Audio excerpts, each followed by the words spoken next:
Yo guys, while you're fighting about the price, Kaspa just broke a world record, 158 million transactions in 24 hours. This is wild because this highlights technology of Kaspa because it didn't break it by that far. BSV had 152 million, but the significance of this is that Kaspa does this on decentralized network of nodes. Okay, BSV, Bitcoin SV, uses centralized nodes that are no different than data centers because they have such large block sizes. Literally, there's not a limit to the size of their blocks. They can have blocks up to 2 terabytes. Literally, there's no different than a centralized data center. So that's the whole thing with BSV. That's why they were able to get that. So with Kaspa proof of work, decentralized network of nodes, securing transactions in less than a second, this is absolutely groundbreaking. So this as a headline doesn't just show, okay, Kaspa's fast, Kaspa can get a lot of transactions, but when you look deeper into it, this shows that, oh my gosh, crypto just got major upgrade. This upgrade allows for decentralization. Kaspa brings decentralization back to crypto. We don't need that 10-minute block delay. We don't need super small or super large block sizes, with the block wars. Kaspa's block DAG does it different. So you already know what's up. So if you haven't seen, study Kaspa because it's the evolution of crypto. Yo, shout out to this guy, Crypto Profit, Kaspa Profit, Liberty Trade. Check out his X. He's got a whole thing, a new site up right now to buy these stickers. He sent me some. These are honestly dope. I'm going to put these around places for people to study. This scan goes to the Kaspa.org main site. So honestly, sick. They look really professional. They look really good. For 100 Kas, he accepts the 100 Kaspa as payment. That's sick. So check that out. So Michael Sutton gave the final count. Here's the GitHub for it. It's literally proven. And yeah, okay, there was a lot of technicalities like, the ecosystem of Kaspa needs to get up to speed because there was some lagging, some delays of transactions. But basically why that happens because you need it to have higher priority fees. We need proof of work trending, man. I thought for a second I read proof of work. You need to increase the priority fees. There was not a single issue with the Kaspa block DAG, the layer 1, not a single issue. The main thing was that, okay, some of these services, for example, Kas FYI, they updated their whole system and everything like that. The last 6 hours, they were able to basically have their system running without any issues. The last 6 hours, fully syncing. So basically the nodes, it was just tough for some of these nodes to get fully synced because there were so many. So the main thing with that is that you may need a little bit stronger hardware, but this hardware is still for $100, $200, it's not an issue. Basically for this, you would also recommend it to have not a hard drive, but a SSD drive. Those things can basically data gets on there and gets written faster and accessed faster. It comes down to Kaspa is faster than traditional finance. The infrastructure of traditional finance just needs to get up to speed. It's not an issue at all for the block DAG and anything like that. The fact that Kaspa is so fast is a feature, not a bug. Sorry, Bitcoin, but your slowness is a bug. It's not your slowness saying it's a feature, not a bug. No, being 10-minute block delay is a bug, okay? Cope harder, and people that are literally fighting non-stop about the price, you gotta chill. You really have to freaking chill, I gotta be honest. All right, so here's Bitcoin dominance. It's bouncing up from this level. Not a problem. Not a problem at all. Kaspa doing fine. Literally doing fine. Whether it wants to continue on this macro uptrend, whether it wants to stick on this linear trend and move upward, it absolutely could. If it breaks through, then whatever. Like, honestly, who cares? Because guess what? This is the bull run. The bull run hasn't even started. All right, I'll be covering this more in another video, but like, check this out. Render and Kaspa were like this. Okay, market cap, they were so close to each other, and Render fell a lot lower. Render used to be like a little bit higher market cap, or literally the same market cap of Kaspa. Now Render's like in the top like 65. Kaspa's in the top 50, something like that. Render fell a lot harder, but it's still one of those like, it's lower mid-cap altcoins. It is positioning itself for a macro, beautiful bull cycle, beautiful setup. This setup cannot look better. You see, you don't have such historical price chart on Kaspa because it's not as old, but you look at something that like this, all right, look at something that has similar value.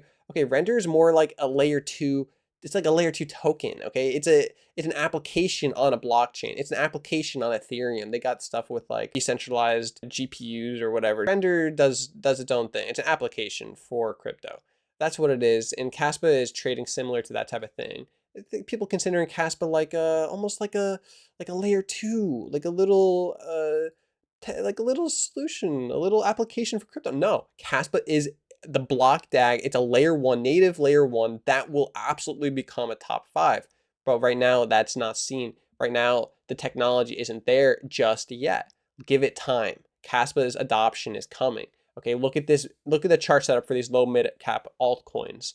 It's looking phenomenal. Absolutely. I mean, it literally says it. It speaks for itself. Okay, it's at a bottom. It's support, consolidation. Same exact deals happening to Kaspa. Higher lows. So take a chill pill. Kaspa is Bitcoin 12 years ago. All right. For the haters out there, I don't know what to tell you. I don't know. Honestly, I don't know, because Kaspa right now is worth is when Bitcoin was worth $100. That's the equivalent of Kaspa at 7.5 cents. People that are like, the coin supply is different. Yeah, the coin supply is different. That you take, literally market cap is a formula of coin supply and current price. That's what it comes down to. So you can't look at coin supply independent from independently. So I'm referring to the market cap here. All right, market cap. The equivalent of the market cap was when Bitcoin at this current market cap of Kaspa, it was worth $100 per Bitcoin 12 years ago. All right, so stay bullish, my friends. This is only the start. Okay, so KNS, that was a little bit down. That's an easy fix. You know, if you don't believe it, I don't have time to convince you. So you already know. Priority fees as well was just literally 0.001 cat. People that are fighting even with a, oh, I gotta pay a priority fee now for my transaction to be sub-second. Bruh, even when Kaspa hits $100, that's a 1 cent fee.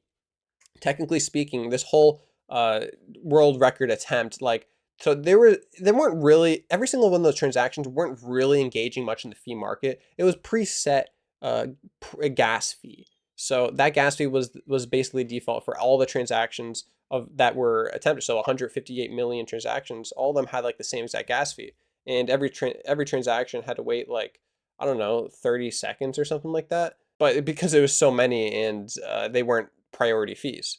So yeah, you were recommended to use a little bit of a priority fee if you want your transaction to happen within a second. If you didn't use a priority fee, then it would likely happen within a minute. Not an issue. Not an issue at all. And remember that this is without Dagnite. With Dagnite, Kaspa becomes a rival, a solution for Visa. Visa is so centralized, but they need that speed. They need that scalability. With Dagnite, Kaspa is going to be able to offer 10 millisecond transaction speeds. That's fast as the best internet.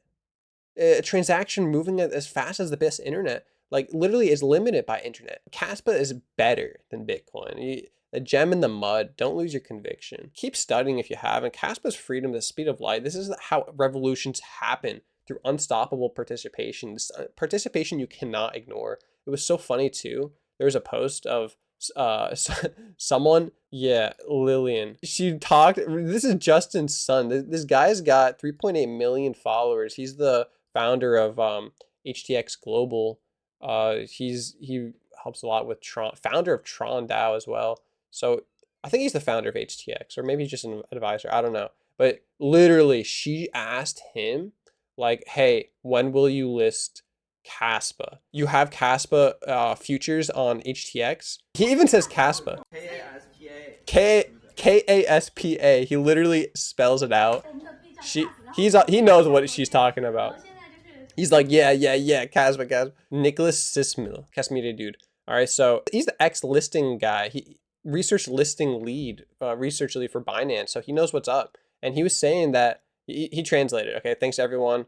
Votes. I made the finals. Kaspa, our coins called Kas, and then a Huobi smart contract. So we're working hard to get a spot listing. So that's the whole thing. What was said. So you never know when they're going to actually list. There's so many large exchanges. And here he goes talking about, like, all right, from his perspective, why hasn't Binance listed Kaspa? And he explains it. Security audits of new L1s, especially new proof of work networks, take a long time for wallet management and custodians for top tier exchanges. That's why Kas isn't listed everywhere. Smaller exchanges don't have that problem because they have less regulatory oversight. Compliance and custodian security is the name of the game. So it's a tech hurdle. He says we have the money, we have the market makers. Money isn't the problem. We have been in talks with Binance for over a year now. It's imminent, but patience is key. So you already know what's up. Okay, literally, Binance it's imminent. Okay, but look, all these systems were having like a little bit of errors, and these aren't problems with Kaspa. This is problems with like API front end caching issues. Who knows exactly what?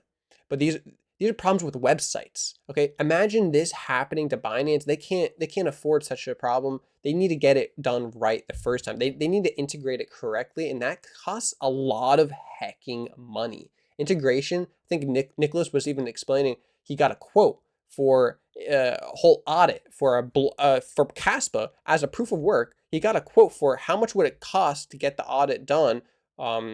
Basically for a tier 1 centralized exchange. You wouldn't believe it. The audit itself of going through reviewing all the Kaspa code will cost $800,000. Okay, so it's not a cheap price for centralized exchanges, especially since they need to buy their own supply on top of that. All right, so you got to understand. You got to really understand that it's a big ask, but exchanges are doing it. Kraken already was basically opened the floodgates. The fact that Kraken did it, it's a huge exchange in the US and global, and they're the first tier 1 to open their doors. More are absolutely coming. You just have to hold on to your horses. All right. It may look small, but the community and the infrastructure and the technology, Kaspa, of course, Nacho, is massive. So you already know, guys. Stay bullish out there.